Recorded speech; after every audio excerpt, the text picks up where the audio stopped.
Welcome to the NoJetStress Podcast, where we explore traveler wellbeing solutions for business and frequent flyers seeking to conquer jet lag and live healthier lives.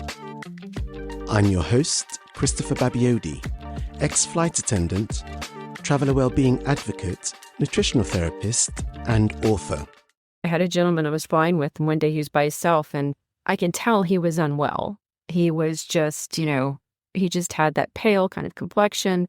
His energy level wasn't where it usually was, but he wasn't going to say anything. He was just going to go for the ride and not say anything. But I went back and provided him with emergency vitamin C, asked him if he wanted some hot tea, gave him a selection of, I don't know if you need a, Tylenol or something. And at the end of the flight, he said, "How did you know I wasn't feeling well?" And I said, "Well, that was just, something that I observed." And he said, I can't thank you enough because I would have never asked to be taken care of. But I think that's the part that I always really, really enjoyed as a cabin crew member service provider. My guest today is Shannon Weidekamp, CEO at Unbridled Air. Shannon's journey from corporate flight attendant to CEO has been marked by passion, customer centricity, and advocacy. We discuss some of that advocacy and the traveller wellbeing standards we'd like to see implemented across the aviation industry. Thank you very much. I'm very, very happy and pleased to be here. We have known one another, I think, for 6 or 7 years, maybe longer than that. Yeah, that sounds about right. So, in your own words, can you tell our audience a bit more about yourself? More so than I've outlined very briefly there, and then we can dig into today's conversation. Sure. I like to say that my path in aviation is definitely a journey. It's, as I think a lot of it has been for most of us who work in aviation. I've always been very, very interested in, all aspects of aviation from the time I was a teenager. Honestly, wanted to be in the air traffic control sector, and did not know a pathway to get there. So it's, not something that's talked about. I grew up in a very small town, and not having a towered airport, think, where in the world did that idea come from? It came from driving past the international airport and seeing, the tower, seeing the planes take off. And, your mind just thinks about where the plane's going, where they're traveling to. And it was just very fascinating to me. That pathway didn't work out. And so I went on to other things, mainly in education with children K through 12, and came back into aviation a number of years ago.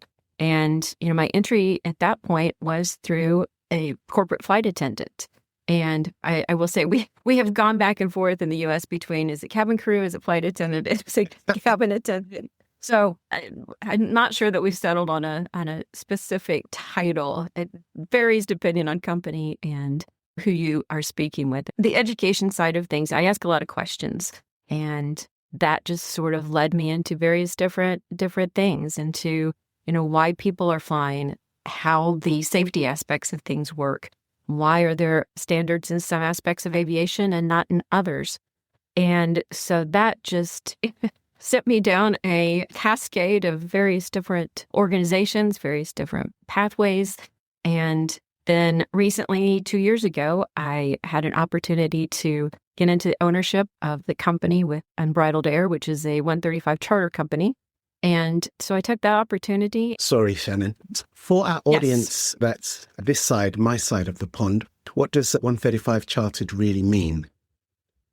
So in the U.S., the FAA guidelines, 135 charter is private aircraft for hire. So commercial operations like United, American, Delta, the large carriers, they operate under guidelines that are called 121. FAA 121 operations. So 135 guides the operations of our company, safety standards, maintenance standards. We have to adhere to a different level than what a Part 91 operator, and that is just an individual owner of an aircraft that does not have their plane out for hire. Right. And for me, working alongside you previously, I really understood the relevance of that, in as much as that your organization at the time was engaged in helping set some standards in the way other operators would lay out strategic ways of working. Can you say a bit more about that? I believe that you may be speaking of my work with the ASTM, Yes. the Workplace Aerospace Personnel. Correct. And the ASTM is a nonprofit standards development organization. It is global, so they operate on everything they look at. They want to look at as how can they set a global standard, not just something for the U.S. F46 is the Aerospace Personnel Committee, and there are 11 different subcommittees within that specific group. And one of the things that they brought in was a cabin crew personnel several years ago to look at what are those standards. It says business aviation flight attendants are not required, whether in the U.S. or in other parts of the world, where an FAA licensed, certified flight attendant on 121, there's designations for that. You have to go through, you have to make sure that you're certified. You're going to have to take a medical exam to make sure that you're qualified medically. None of those standards exist within the business and corporate aviation flight attendant, flight technician world. So ASTM looks at where are the missing gaps and pieces within the aviation and aerospace sector, and can we help to create better safety standards within the industry? That's where we have a lot of ground in common, in as much as that traveler well-being, whether you're at the front of the pointy end in first class or whether you're on a private jet, is something that is top of mind because it's an enabler of productivity, performance, but primarily before that, even health, that gives you the ability to be productive and perform at the standard that one would like to. Absolutely. The idea of peak performance, because as we'll probably get into a bit later, it's this whole idea of if you are a frequent flyer, whether you're in business aviation or commercial aviation, then the ability to maintain the standard of performance is key to the success of your career or the business that you're going to do. So Let's jump back a bit now and talk about you specifically, the kind of things that you've seen in your various roles. Actually, before we do that, I want to point out a personal note, which is that now I understand your background as an educator. I see where that comes through. Having met you and seen your approach to things, I think it's definitely, I would say, something that served you well and keeps you asking those questions and helping, advocate for better standards. That's really nice to know. So coming back quite specifically to going from lead flight attendant to CEO, I'm sure you've got loads of personal stories about how the space works, but what are some of the early lessons around service, around the dynamics of business aviation that you think are important for people to understand, potentially if they're going to go into that space, if they're in that space, or how the actual area actually works on a day-to-day? Yes. Well, and you and I met through your book. And I think, at the time that we connected, it was really, there was a major discussion going on about fatigue management. And it always came back to one thing. Circadian rhythm. That was it. And when I read your book, I was just blown away. Like, oh my gosh, this is not just fatigue of you're not sleeping. This is fatigue from lighting. This is fatigue from air quality, dehydration, your nutritional, mental, emotional well-being. And it was just really opened up a large conversation for me and for the different organizations I was working with. At the time, I was working with the NBAA. I was the chair of the Flight Attendant Flight Technicians Committee. And so we really started talking about those types of things. What affects the crew? What affects the passengers? Because it's not just about sleep quality. All of those different factors affect sleep quality. So looking from the perspective of what can we do to be more productive, first of all, as crew, and how can we serve our passengers better by helping them to look at their wellness of travel? How are we helping them to stay hydrated? How are we helping them to, acclimate to whether they're traveling long distances or if those short hops can be just as tiring, if not more so. We've been on flights where, we've landed in 5 or 6 different cities in one day. And that really has just definitely a fatigue on the body. One thing I know that we have mentioned is, the emotional toll sometimes that affects when you're working with a small group of people, whether it's a small crew or sometimes you just have 1 or 2 passengers versus in commercial where you have 300 passengers. You are right there front and center with, the clients. Sometimes you know them very well. Sometimes you don't if they're just chartering 1 or 2 times. But if they're having a bad day, sometimes your day's not going to be so great either. So you have to find a way that you can balance that emotionally. The same thing with working with the crews, with the pilots, that we all have to take into consideration that we have lives outside of work. And a lot of times those lives do come into what we're doing on a daily basis. So, it's really, you have helped me to look at not just the one side of things with a fatigue, but that fatigue can be mental, emotional, physical, even spiritual or cultural. So you have to find a way to balance all of those things together. It sounds very, very difficult now. It starts with the awareness of it. And I think that that's really, really, really, we started wearing Oura rings. We started wearing different devices that, do I follow all of it necessarily all the time? No, because it's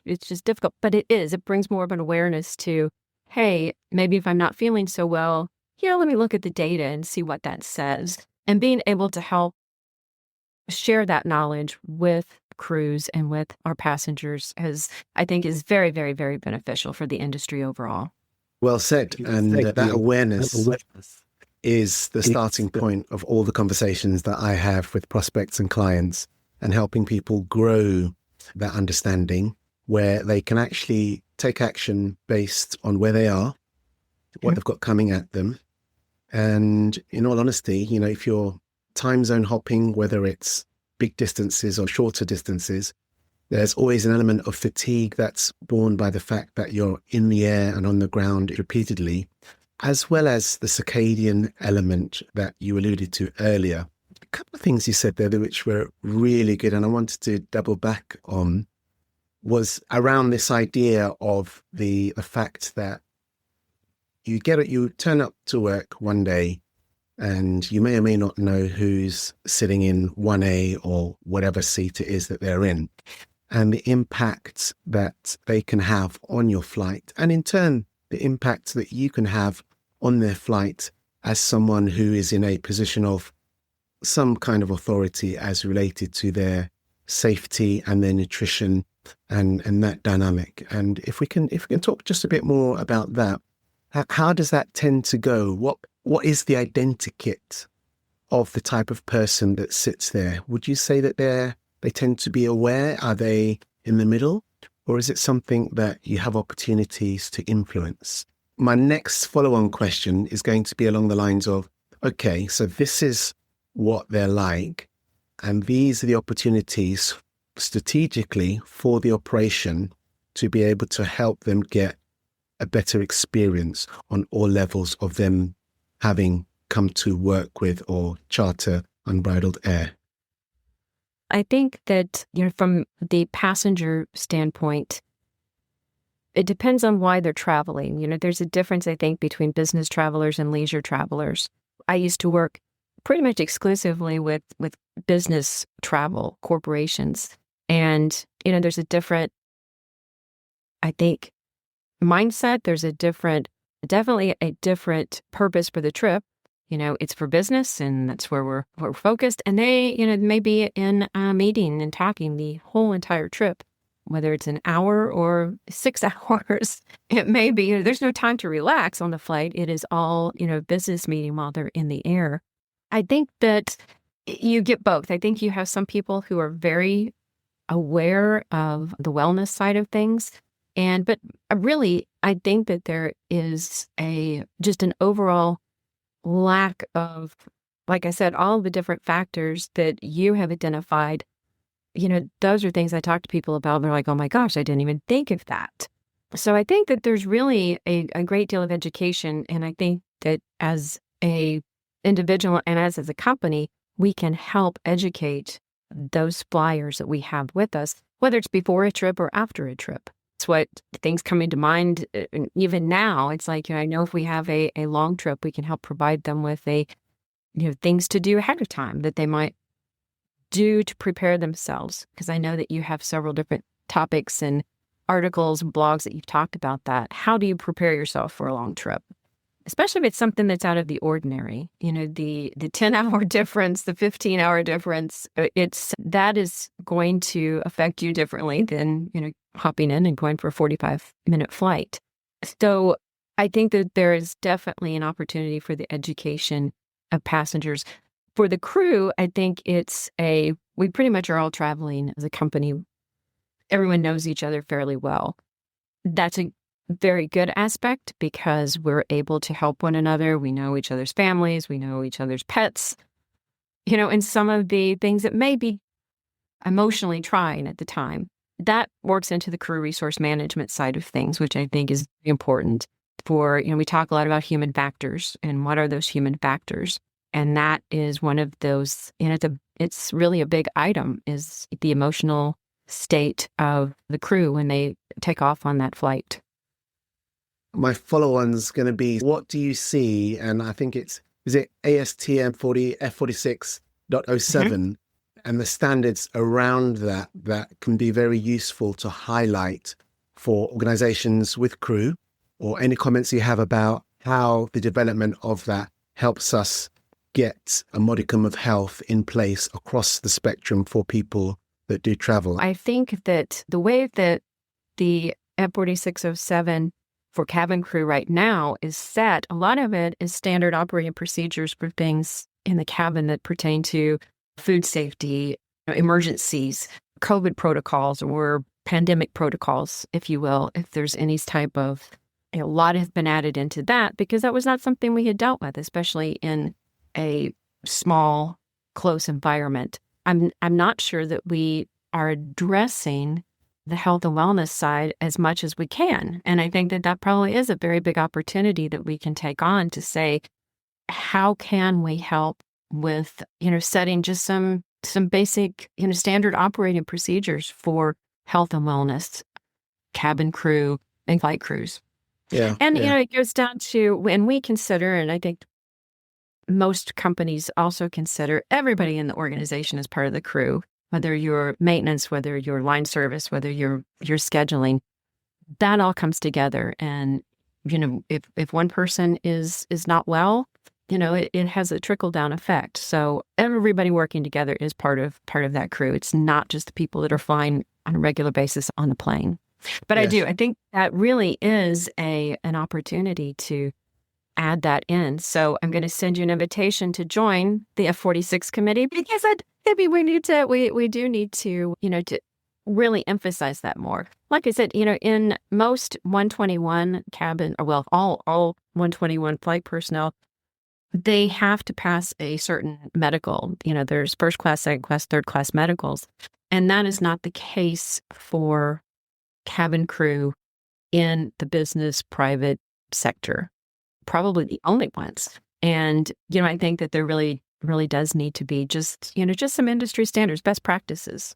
You're kind of like right on the money, on point there, in as much as that in the UK, for instance, having been approached to contribute to an academic journal with reference to it's classed as tourism entrepreneurship, and making a case for why there are no hard set in stone standards around this topic that we have about traveller well-being. The closest we have are fatigue risks management systems. Right. And that includes human factors, but it doesn't, even the word circadian health is a recent addition to the lexicon because we now have chronobiology and have a better understanding of how that's impacting people who travel latitudinally around the globe. So in understanding and making the business case for that, for consideration, when we have FRMSs in aviation, in the UK, or the UK audience listening to me might understand it as working to scheme. If you're a cabin crew member, you're working to scheme based on the idea of understanding how much fatigue you are exposed to. And airlines can strictly work with scheme, and this would be your equivalent of Part 121, working with scheme, or they may have what's called an industrial agreement that is bargained for on their behalf by their trade union, if they have one, that is more generous. But the whole idea is it's managed via fatigue risk management systems, but at the same time, those aren't set in stone. They are set out in some of the more, I would say, dusty literature that pertains to aviation, but there is no strict adherence or specific standard. So yes, highlighting that and bringing that to the table to converse about and implement is something that we need, especially as we look at the state of the industry.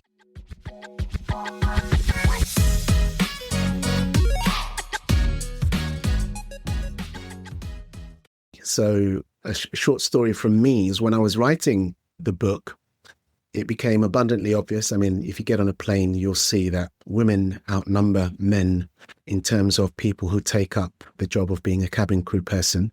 And yet women's health as flight attendants tends to suffer.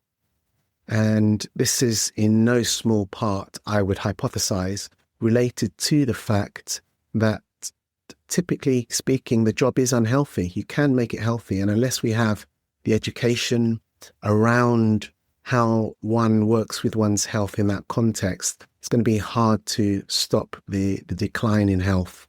I mean, once upon a time, the idea was that ladies came to flying then to find a husband and then set up a family. I mean, we are far from that kind of scenario now. These are careers of people, and it's never been an okay situation in my book to have a career that you retire from only to go and nurse yourself back to health because you didn't have health and the profession or the career took that away from you. But I'm digressing a bit here. It's me on my hobby horse. What I would say is, with the perspective that you have, and it's so valuable that you are a corporate flight attendant yourself and then went into, the management and the advocacy side, how do you make the argument to open the purse strings to have this be something that people take on board seriously? What is your perspective in that regard? Stay with us. We'll be right back. Introducing DerbySoft Exchange, a dynamic marketplace where suppliers and distributors collaborate seamlessly. Suppliers connect to global distributors like OTAs, travel agencies, and tour operators.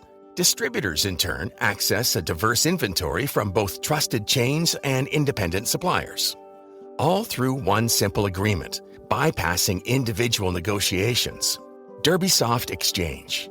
Control, cost, and connectivity. Ready to transform the future of distribution? Visit derbysoft.com/exchange. I think that the industry overall has a tendency to make changes after an incident or an accident. And that is, it's unfortunate, but I think that that's, okay, now we have to make a change of something. So I think really when you look at the duty of care of your employees, that really has become something. I think that, the younger generation, and I don't know if it's X, Y, Z or whatever, I'm not even sure what generation I'm part, but that is something that it's evolving into, what is the life balance? What is my life balance? What is my, how am I? They don't want to get to the end of their career and find that there's a oh my gosh, now I have all these stress-related factors. And I think that is just we need to change things before the accidents and incidents happen. When we start seeing things, especially if you watch any of the aviation incidents in the U.S., a lot of them do come back to human factors. The stress just in general of the world that's going on, that bears heavily on people's minds and on their mental state. So that then adds stress to the body, which adds stress physically and, emotionally, which then translates to how well you're doing your job. I don't think that I realized until very few years ago how much stress really, really affects your physical health. And that is, your cortisol goes up, your everything is elevated, and that it can really affect that. So if we're looking at, from a perspective of having employees, I want my employees to be healthy, not just physically, but I want them to be happy mentally and emotionally and to feel like they are valued. And that's part of that is what kind of benefits I think employers can look at in their wellness program. Is it, yes, maybe we offer health insurance, maybe we'll offer life insurance. We don't want people to have to use their life insurance before the end of their career. And to have that, so what are those things that employers can add in? Is it a, membership to a health club? Is it a device like an Oura Ring or an Apple Watch that they can monitor and become more aware of where they are? It doesn't have to be huge, dollars invested. Is it something like bringing someone like you in to say, hey, let's evaluate some of these things. Let's develop a wellness plan for the company that we can add to and build on. So I think, the awareness that opening those purse strings doesn't have to mean, this, oh my gosh, we're going to dump everything out and we're going to throw everything into this. You have to start somewhere, though. You have to have a basis where you can start. And I think, you mentioned earlier about something jogged my memory. At one point in time, we were going to have all of our employees with an Oura Ring. And we got a lot of pushback from that because we had people, it's like, oh my gosh, you want to monitor my health, you want to monitor my lifestyle, and you want to monitor everything. And it's like, that's not what we're looking to do. What we're looking to do is to help you to manage those things that you may not be aware that are affecting your quality of life, your job, your family, and your performance. So it's not the big brothers watching everything and, oh my gosh, I ate chocolate. I ate too much chocolate. And now somebody's going to, and they're going to put that in my file and it's going to be, what did I order on Amazon? It's not, I think, that type of oversight. It's really, I think, getting employers to understand that this is important and get employees that it is important. It's not a oversight. It's a benefit that we want to see for their health and wellness. So my next observation was going to be at the top of you answering that question, you said action tends to be after the fact. So after the most recent big fact, COVID, and I thought because of the toll it took on the world, okay, we know global aviation pretty much came to a standstill, but it really focused people to a certain extent on the value of their health in the context of them doing their job. People started to reevaluate what was important. Some people walked away from jobs where they just thought, I'm not going to be able to go back and do that again.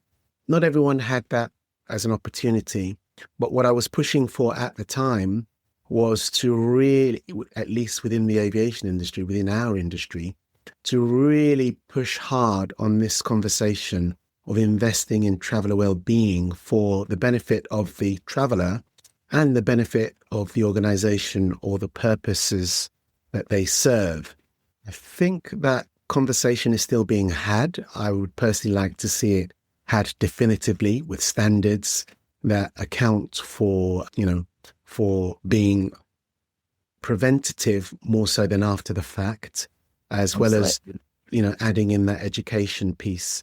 And the other thing that brought me around to talk about, which is something you also just touched on, is that I think it was just before or even just after COVID, there was some very well researched commentary coming from the fact that the next few generations are less likely to put up with what previous generations had done in pursuit of a career.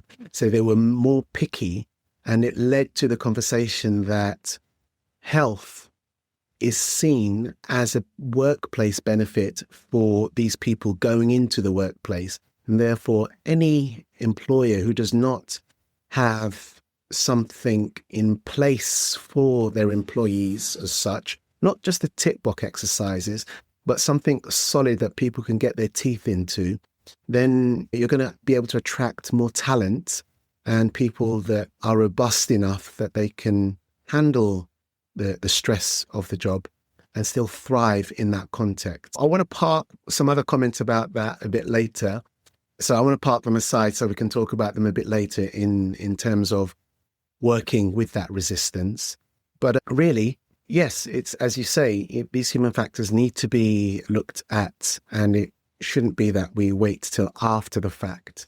I mean, adjacent to aviation, you have shipping. Goodness knows what's happening to those people who are in the Middle East now on ships, not being able to move or go, what's happening to their mental health. Absolutely. These are all, it's another side of the same coin that we're talking about. And with that, I guess I would move on to the kinds of work that you do.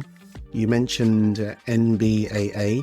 I know you do work with women in aviation, and Equus. This is more of your educator cap that you're wearing. Tell us more about that and bring it all together in the context of what's happening right now.